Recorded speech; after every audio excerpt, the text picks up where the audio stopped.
لا حول ولا قوة إلا بالله العلي العظيم أعوذ بالله من الشيطان الرجيم بسم الله الرحمن الرحيم الحمد لله الذي جعل الحمد مفتاحا لذكره وسببا للمزيد من فضله ودليلا على آلائه وعظمته ثم الصلاة والسلام والتحية والإكرام على خير خلقه وأفضل بريته حافظ سره ومبلغ رسالاته الذي سمي في السماء بأحمد وفي الأرض بأبي القاسم محمد اللهم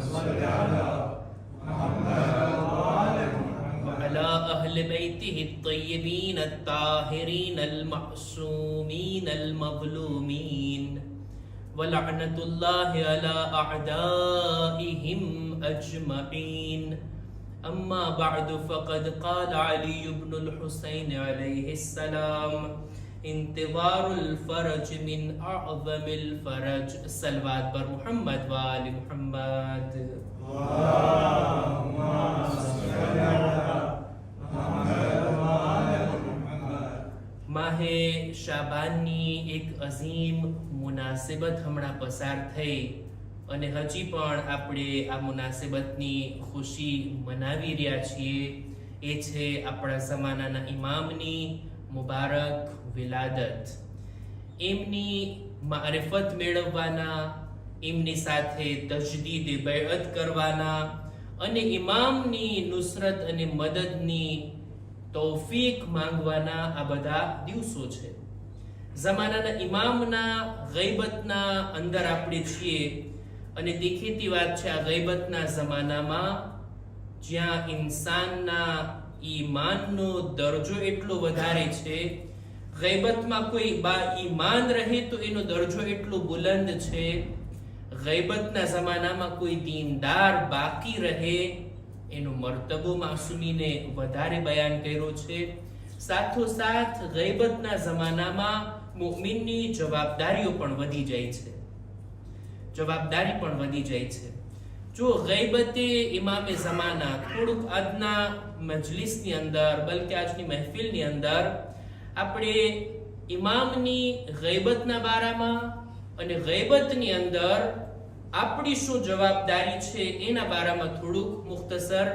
બયાન કરવા માંગુ છું ઇમામની આ ગૈબત એવું નથી કે ઇમામ કંઈ પણ જવાબદારી વગર કંઈ પણ આપણી ફિકર રાખ્યા વગર ઇમામ ગૈબતે કુબરાના પડદામાં ચાલ્યા જાય અને ઉમ્મત એના હાલ ઉપર રહ્યા હોય ના એવું નથી ઇમામની જો ખરી મારિફત મુમિન હાસિલ કરે ને ઇમામની હોવાની ફિલોસોફીનો જો ધ્યાનમાં રાખે ને તો ઇન્સાનના માટે ઇમામની ગૈબત અને ઇમામનું હુઝુર એક સમાન થઈ જાય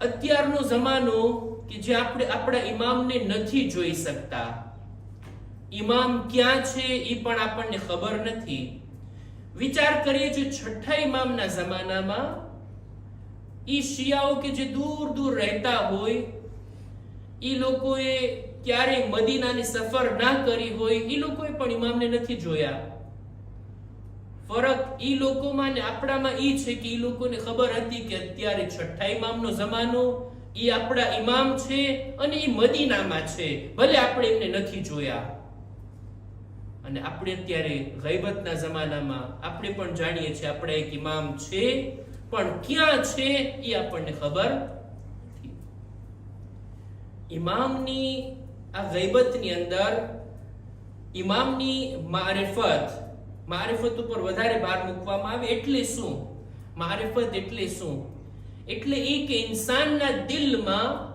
આ વાતનો અહેસાસ રહે કે હું બલકે ઉમ્મત આ કૌમ યતીમ નથી કોઈ છે કે જે આ કૌમની સરપરસ્તી કરે છે.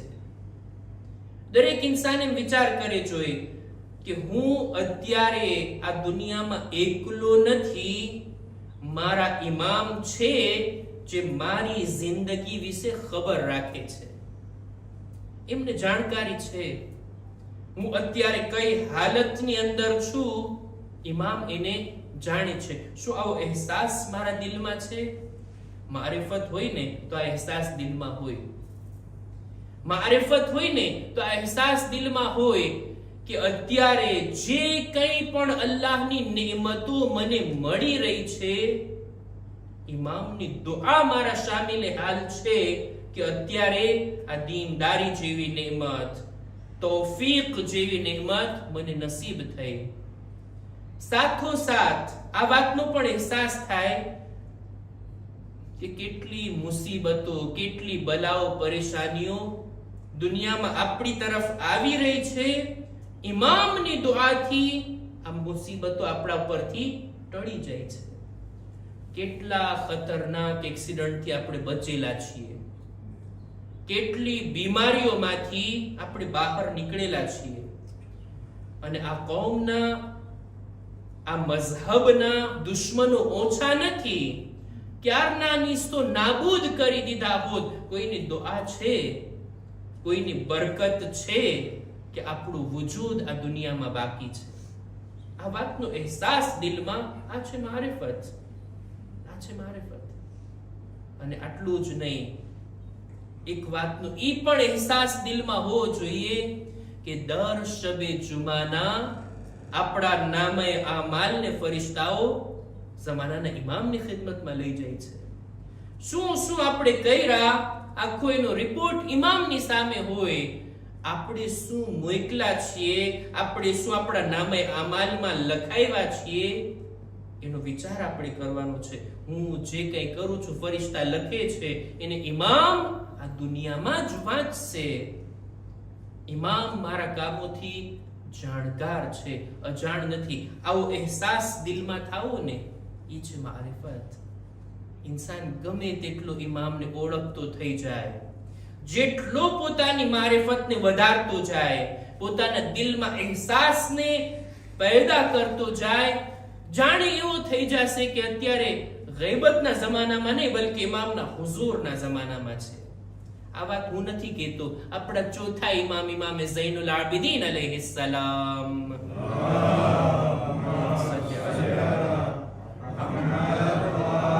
રાવીનું નામ છે અબુ ખાલિદ કાબુલી. ચોથા ઇમામના આ સહાબી.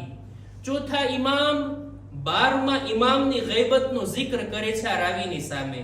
અને આવી રાજવાળી હદીસો માસૂમ કોઈ રાવીને બયાન કરે, એનાથી ઈ પણ સમજાય કે આ રાવી ભરોસા પાત્ર હતો ઇમામની નજરમાં. ઇમામ રાવીની ઝરફિયતને જોઈ અને કોઈ હદીસને, કોઈ વાતને, કોઈ ચીજને તાલીમ ફરમાવતા.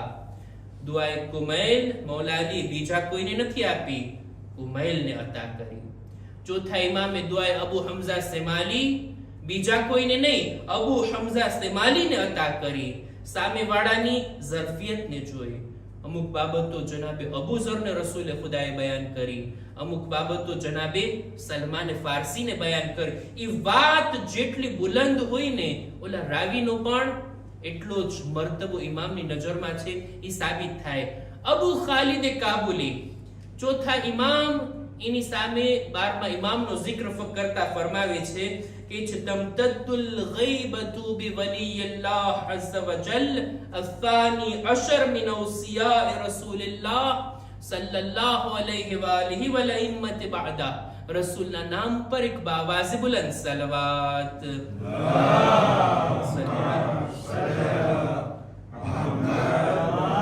ચોથા ઇમામ કહે છે કે રસૂલે ખુદાના જાનશીનોના સિલસિલામાં 12મા જાનશીનની ગૈબત લાંબી થશે, તુલાની થશે, એની મુદ્દત ઘણી લાંબી હશે. યા અબા ખાલિદ ઇન્ન અહલે ઝમાન ગૈબતિહી, એ અબુ ખાલિદ, ઈ ઇમામની ગૈબતના જમાના વાળા લોકો અલકાઇલીન બિઇમામતે, એમના દિલમાં ઇમામતનો ઇકરાર હશે, ઇમામતનો અકીદો હશે. વલ મુંતઝિરીના લિઝુહુરે, અને ઈ ઇમામના ઝુહુરનો ઇંતજાર કરતા હોય ને ઈ લોકો અફઝલુ મિન અહલી કુલ્લી ઝમાન, ઈ લોકો ગૈબતમાં જીવવા વાળા લોકો બધા જમાનાના લોકો કરતા અફઝલ અને બહેતર છે. શા માટે? ઇમામ દલીલ પણ લાવે છે કે છે ઈ માટે કે આ લોકોને ખુદાએ એટલી અક્લ, એટલી મારિફત, એટલી સમજદારી આપી છે કે આ સમજદારીના કારણે એ લોકોની અંદર માસારત બિહિલ ગૈબતુ ઇન્દહુમ બિમંઝિલતિલ મુશાહદા, ગૈબતના જમાનામાં એવી રીતના એ લોકો જિંદગી જીવતા હોય જાણે ઇમામના હુઝુર અને ઝુહુરના જમાનામાં જીવતા હોય. આ લોકો એટલા સરખી રીતના, એટલી મારિફત અને સમજદારીની રીતના, જેવી રીતના હુજ્જતે ખુદા ચાહે છે એવી રીતના જિંદગી જીવતા હોય જાણે એમ કે ઇમામ અત્યારે હાજર છે, અત્યારે જોઈ શકાય છે, એમના ઝુહુરનો જમાનો છે, એવી રીતના આ લોકો રહેતા હોય. ઇન્સાનની જવાબદારી છે કે ગૈબતના જમાનામાં આવી જિંદગી જીવે, આવી રીતના ખુદાવંદે આલમની બારગાહમાં પોતાના ઇમામના હુઝુરમાં છે એવી રીતના જીવન વિતાવે.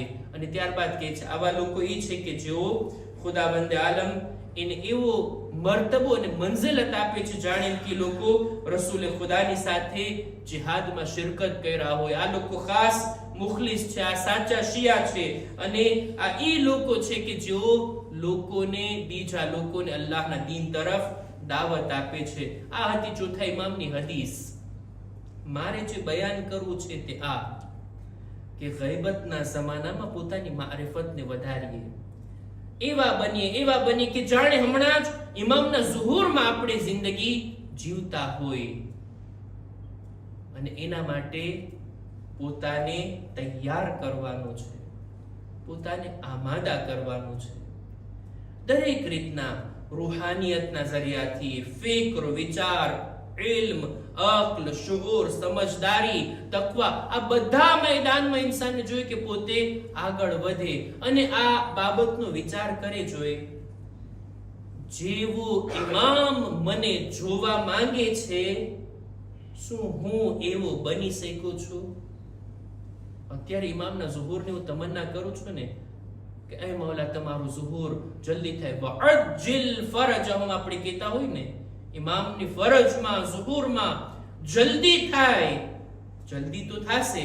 આ દુઆ જો કબૂલ થઈ ગઈ ને, કાલે જ ઝુહુર થઈ ગયો, જુમ્માના દિવસે, શું હું તૈયાર છું? હું આમાદા છું? તમારી વાત નથી કરતું, મારી જ વાત કરું ને. અને ખાસ કરીને જવાનોએ વિચારવાની બાબત છે. હદીસમાં મેં જોયું કે ઇમામના સાથીઓમાં વધુ પડતા લોકો જવાન હશે, વધુ પડતા લોકો જવાન. બુઝુર્ગો ના ઉમ્મીદ ના થઈ જાય કે અમારો ચાન્સ નહીં લાગે. ના, બુઝુર્ગો હશે પણ કેટલા?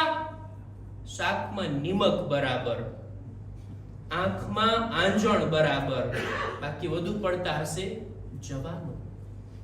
કૌમના જવાનો પોતાને તૈયાર કરે. શું હું એવો છું જેવો ઇમામ મને જોવા માંગે છે? ઇમામ માટે હું શું કરું છું? ઇમામ પ્રત્યે મારી જવાબદારી જે બને છે, હું એને કેટલી અંજામ આપું? આપણે બધા ઇમામનો ઇંતજાર કરીએ છીએ ને. ઇમામ એવા જવાનોનો ઇંતજાર કરે છે કે જે ઇમામનો સાથ આપવાને લાયક બન્યા હોય.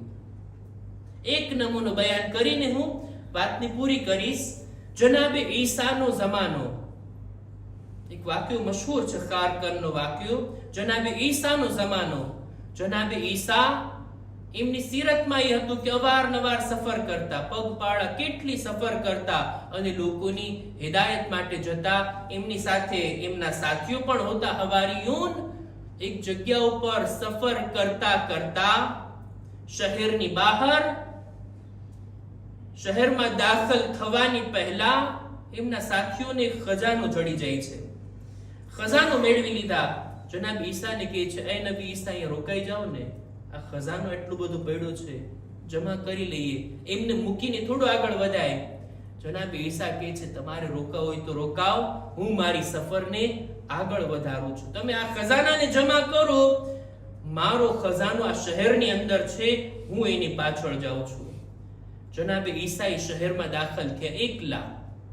આગળ જાતા જાતા એક નાનું એવું ઘર, સાદું ઘર, ઝૂંપડીના જેવું ઘર, એની પાસે ઉભા રહી દરવાજો ખખડાવે છે અને જુએ છે કે એક બૂઢી ઔરતની ઘરમાં રહી છે. જઈને કહે છે મહેમાન જોઈએ છે? કહે છે હા બિસ્મિલ્લાહ, આવો. મહેમાનનો ઇસ્તકબાલ કરે છે. મહેમાન બનાવે છે જનાબે ઈસાને, કહે છે આજની રાતમાં તમે અમારે ત્યાં રોકાઓ. જનાબે ઈસા એ ઝઈફા એ બુઝુર્ગ ખાતુનથી સવાલ કરે છે, કહે છે તારી સાથે ઘરમાં કોઈ બીજું પણ છે? કહે છે હા મારો દીકરો છે. શહેરની બહાર ઈ લાકડા વીણવા માટે જાય છે, સહેરામાંથી લાકડા લાવે છે, શહેરમાં વેચે છે અને જે કઈ માલ આવે અમારા મા દીકરાનું ગુજરાન ચાલે છે. જનાબ ઈસા કે છે જવાન આવી જાય તો મોકલ મારી પાસે. જવાન જ્યારે ઘરે આવ્યો, એની માં એને કહે છે આજે આપણા ઘરે એક નૂરાની હસ્તી મહેમાન બન્યા છે, બહુ સારા અને એવા ખુદાઈ માણસ આપણી ઘરે આવ્યા છે, તું એમની પાસે બેસ, એમનાથી લાભ અને ફાયદો ઉઠાવ. જવાન આવે છે જનાબે ઈસાની ખિદમતમાં. મોડે સુધી વાતચીત ચાલી. જનાબે ઈસાએ બધું પૂછ્યું એની જિંદગીના બારામાં, કેમ ચાલે છે, કેવી હાલત છે. કે છે બસ મારું કામ જ આ છે, લાકડા લાવીને વેચું છું, ગુજરાન ચલાવું છું, મારી માની ખિદમત કરું છું અને આ જ રીતના મારી જિંદગી ચાલી રહી છે. વાત કરતા કરતા જનાબે ઈસા એ જવાનને બરાબર ઓળખી ગયા. આ જવાન હોશિયાર છે, સમજદાર છે, ચાલાક છે. પોતાની જિંદગીના બારામાં બયાન તો કર્યો પણ હજી કંઈક દિલમાં છે, એક ખટક છે, એક એને પ્રોબ્લેમ છે કે જેને એ બયાન નથી કરતો.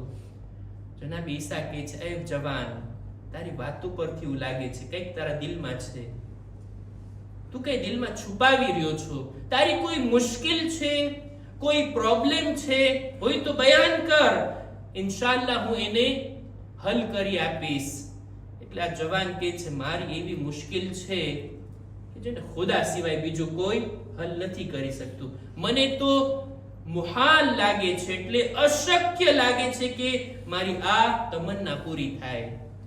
જનાબ ઈસા કહે છે બોલ તો ખરા, શું છે તારી તમન્ના? આ જવાન પોતાની આ મુશ્કેલને બયાન કરવા પહેલા આવે છે પોતાની મા પાસે. એ માદરે ગિરામી, આ હસ્તી તો બહુ નુરાની છે, કે છે મારી પાસે એવો સોલ્યુશન છે, એવો હલ છે તારી મુશ્કેલનો, તમે કયો જોઈ આપણી મુશ્કેલને બયાન કરો, મારી જે કઈ પ્રોબ્લેમ છે આ હસ્તીને બયાન કરો. એટલે એની માં પણ સમજદારી ભર્યો મશવરો આપે છે, કે છે હા વાત કરવામાં શું જાય છે, હલ થઈ ગઈ મુશ્કેલ એમની દુઆથી, એમના તરીકાથી, તો કેટલી સારી વાત. ના થઈ તોય અત્યારે આપણે મુશ્કેલમાં છીએ અને બાદમાં પણ તારી મુશ્કેલ બાકી રહેશે, તું વાત તો કર. માંથી મશવરો કરી અને જનાબે ઈસાની સામે વાતને રાખે છે આ જવાન. જનાબે ઈસા એની મુશ્કેલને સાંભળે છે. મુશ્કેલ શું હતી? કે હું શહેરની બહાર લાકડા વીણવા માટે જાઉં છું. શહેરની બહાર એક વખત આ મુલ્કના બાદશાહ એના ઘર પાસેથી હું પસાર થયો, બારીનો પડદો હટે છે ને મેં જોયું એમની દીકરીના ચહેરા પર મારી નજર પડી, અને એક નજર અને વાત પૂરી. મગજમાં બસ ઈ જ છે, એને પામવા માંગુ છું, એને મેળવવા માંગુ છું, એની સાથે શાદી કરવા માંગુ છું. આ વાત જ્યારે જનાબે ઈસાની સામે રાખી, જનાબે ઈસા એની સામે જોઈને મુસ્કુરાય છે. આ છે તારી મુશ્કેલ, આ છે તારી પ્રોબ્લેમ, હું એક દુઆ કરીશ ને તારી આ મુશ્કેલને હલ કરી આપીશ. હું બાદશાહની દીકરી સાથે તારી શાદી કરાવી આપીશ. હવે આ માણસ કહે છે મારી હૈસિયત શું છે, મારું કામ શું છે, મારા કપડા શું છે, મારું ઘર કેવું છે, મારી જિંદગી કેવી, અને ક્યાં બાદશાહના મહેલમાં રહેવા વાળી એની દુખ્તર. જનાબ ઈસા કહે છે એ બધું તું મારા ઉપર મૂકી દે, તારી આ તમન્ના પૂરી કરવાનો વાયદો મેં કર્યો ને, તારી મુશ્કેલ હલ કરવાનો વાયદો મેં કર્યો છે. ચાલ આપણે બે જઈએ, બાદશાહના દરબારમાં હું તને મોકલું છું, તું જા ડાયરેક્ટ બાદશાહની પાસે અને જઈને તારું માંગુ તું પોતે જ નાખ. એટલે આ માણસ કે છે, એ નબી ખુદ એમ થોડું બની શકે, થોડી એવી હિંમત થાય, મને રજા મળશે કે હું જાઉં બાદશાહની પાસે? એ છે બાદશાહના વઝીર પાસે જા.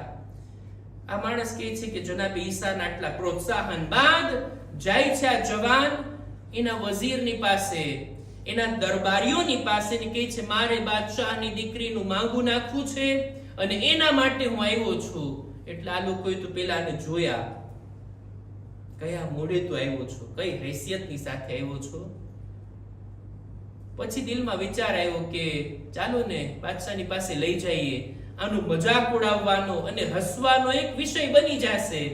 એને ગંભીરતાથી ના લીધા, સિરિયસ ના લીધા, એની મશ્કરી કરવા માટે લઈ જાય છે બાદશાહ પાસે. આ જવાન જઈને બાદશાહના હુઝુરમાં એની દીકરીનું માંગુ નાખે છે.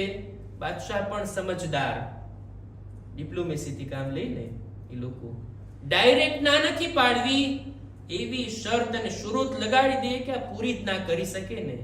અને એમને આ જવાન ચાલ્યો જશે.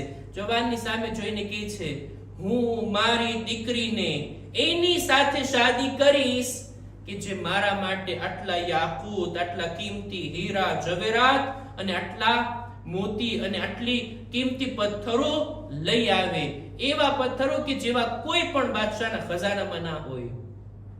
આ શરત લગાડી, આ શરત મૂકી અને ઓલા જવાનને રવાના કરે છે. જવાન આવ્યો જનાબ ઈસાની પાસે, એ નબી ખુદા આમ આમ બન્યું. જનાબ ઈસા કહે છે ચાલ મારી સાથે. એ જ દિવસે જનાબ ઈસા લઈ ગયા શહેરની બહાર. એટલી ધૂળ, કાંકરા, પથ્થર હતા. જનાબ ઈસાએ દુઆ કરી, જોયું કે આ ખજાનામાં બદલી ગયા છે, કિંમતી પથ્થરોમાં બદલી ગયા છે. કે છે આમાંથી થોડુંક લઈ જા, ઉઠાવીને બાદશાહને આપી દે, લ્યો આ હું લાવ્યો છું તમારા ખજાના માટે.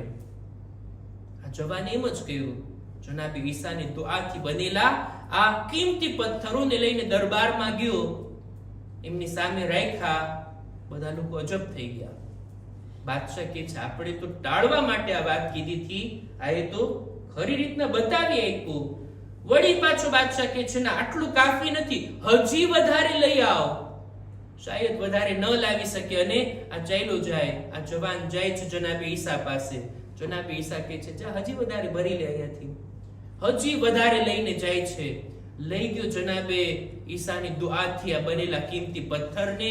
બાદશાહ જોઈને અજબ થયું, કે છે આની પાછળ કંઈક રાઝ હોવો જોઈએ, આ કોઈ સામાન્ય બાબત નથી લાગતી.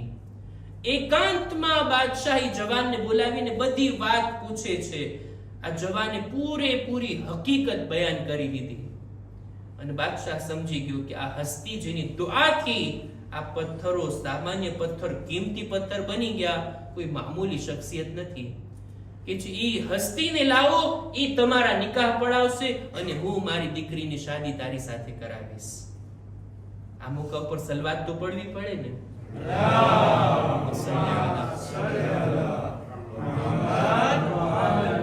હજી ગઈકાલે આ જવાને પોતાની પ્રોબ્લેમ સંભળાવી જનાબે ઈસાને. બીજે દિવસે જનાબે ઈસાએ એની શાદીના અસબાબ ફરાહમ કર્યા. જનાબે ઈસા આવ્યા, એની શાદી કરાવી અને જ્યારે શાદી થઈ ગઈ, બીજે દિવસે શાદીના બીજા દિવસે બાદશાહ પોતાના નવા જમાઈને બોલાવે છે પોતાના હુઝુરમાં. એકાંતમાં બેસીને ઘણી બધી વાતો કરે છે હુકુમતના બારામાં. અને વાતો કરતા કરતા બાદશાહને એટલું યકીન થઈ ગયું કે આ જવાન ભલે ગરીબ હતો પણ આ સમજદાર હતો. આની અક્લ, એની હોશિયારી, એની ચાલાકી, એની સમજદારી બે મિસાલ છે. બાદશાહને કોઈ ઔલાદ ના હતી, તરત જ એણે એલાન કરી દીધું મારો વલી અહેદ મારો આ જમાઈ છે, મારા પછી મારો જાનશીન આ છે. અને બનવા જોગ એવું કે ઈ જ રાતના બાદશાહનો ઇંતકાલ થઈ ગયો. હવે ઓલો જવાન બની જાય છે હુકુમતનો બાદશાહ. જનાબે ઈસા એની પાસે આવ્યા મળવા માટે. હવે બાદશાહ થઈ ગયો છે તું, બાદશાહ રજા છે, બસ હવે અમે મારી સફરને આગળ વધારીએ અને હવે હું જાઉં છું, તારી પ્રોબ્લેમ સોલ્વ થઈ ગઈ? કે છે હા એ નબી ખુદા, બેશક તમારું આટલું મોટું કામ એક ખારકન, એક લાકડા વીણવા વાળાને એની શાદી પણ કરાવી દીધા અને બીજા દિવસે બાદશાહ પણ બનાવી દીધા. હવે તમે જાઓ છો, જવા પહેલા મને આટલું બતાવતા જાઓ કે એ નબીએ ખુદા, તમે આટલી કુદરત અને તાકાત રાખો છો, તમારી દુઆથી એક સામાન્ય જવાન બાદશાહ બની જાય, આટલા મોટા ખજાના એના હાથમાં આવી જાય, તમે શા માટે આવી સાદી જિંદગી જીવો છો? તમારું જીવન કેમ આટલું સાદું છે? જનાબ ઈસા એને કહે છે, તારે સમજવું હોય ને તો આ બાબતને સમજ. ગઈકાલે તું કેવો હતો? કે છે સાવ ગરીબ હતો, કઈ નહોતું મારી પાસે. આજે શું બની ગયો? કે છે બાદશાહ બની ગયો. તારી પહેલા કોણ હતું? કે છે મારી પહેલા એક બાદશાહ હતો, અત્યારે ક્યાં છે? કે છે કબરના ખાડામાં સૂતો છે. આ હુકુમત આટલી તું માણી લઈશ, પછી તારું ઠેકાણું પણ ક્યાં છે? કે છે જઈને કબરમાં જ સુવાનું છે. જનાબ ઈસા કહે છે મુદ્દાની વાત ઈ જ છે, જે ચીજો ફના થઈ જવા વાળી હોય ને, અમે એની મોહબ્બત દિલમાં નથી રાખતા. મોહબ્બત જો રાખવી હોય ને તો બાકી રહેવા વાળી આખિરતની નેમતોને દિલમાં વસાવવામાં આવે, એની મોહબ્બત રાખવામાં આવે. ખુદાની ઇબાદત અને બંદગી દુનિયાની મોહબ્બતને છોડીને કરવામાં આવે ને, એની લજ્જત એવી છે કે જે લજ્જત બીજી કોઈ ચીજમાં નથી મળી શકતી. જ્યારે આ બધી વાતો કીધા એટલે ઓલો જવાન કહે છે, એ નબી ખુદા, તમે સાચું કીધા કે આખિરતની નેમતોથી દિલ બાંધવું જોઈએ, ન દુનિયાથી. તમે તો તમારી આખિરતની નેમતો પાછળ આગળ વધી રહ્યા છો દુનિયાને છોડીને, મને તો તમે દુનિયામાં ગિરફ્તાર કરી દીધા. મારી શાદી કરાવી બાદશાહની દીકરી સાથે, મને બાદશાહ બનાવી દીધો, અને તમે જાઓ છો. જનાબ ઈસા કહે છે આમાં પણ તારું ઇમ્તિહાન છે. ખુદા તારી અક્લ, તારા ઈમાન, તારા અકીદાને જોવા માંગે છે કે તું કેટલો મજબૂત દિલ વાળો છો. તારા દિલમાં આખિરતની મોહબ્બત વધારે છે કે દુનિયાની? આ માણસ કે છે એ નબી ખુદા, ખરેખર દુનિયા મોહબ્બત કરવાને લાયક નહીં, બલકે આખિરતથી દિલ બાંધવાની વાત છે. દુનિયાને એટલી જ ઉપયોગમાં લે જેટલી આખિરતમાં આપણને કામ આવે. પોતાની આ બાદશાહતને મૂકી જનાબે ઈસાની સાથે થઈ જાય છે અને આગળ વધવા લાગે છે. જનાબે ઈસા, હવે હું તમારો સાથી બની જાઉં છું. જનાબે ઈસા એને લઈને ગામની બહાર આવ્યા. ગામની બહાર જનાબે ઈસાના સાથીઓ ખજાનો જમા કરી રહ્યા હતા ને, ખજાનો એકઠો કરી રહ્યા હતા. જનાબે ઈસા કહે છે, એ મારા સાથીઓ, તમે આ ખજાનો મેળવી રહ્યા હતા અને હું મારો ખજાનો આ શહેરમાં લેવા ગયો હતો. આ જવાન જે મારી સાથે છે ને, એનું ઈમાન, એનો તકવા, એનું દિલ, એના દિલમાં આખિરતની મોહબ્બત, આ છે મારો ખજાનો. આપણે વિચાર કરવો જોઈએ, આપણે પણ જમાનાના ઇમામના ખજાના બની શકીએ છીએ. આપણે પણ એવા બની શકીએ છીએ જેવા ઇમામ તલાશ કરી રહ્યા છે. આપણને ઇમામનો ઇંતજાર, અને ઇમામને 313 લોકોનો ઇંતજાર.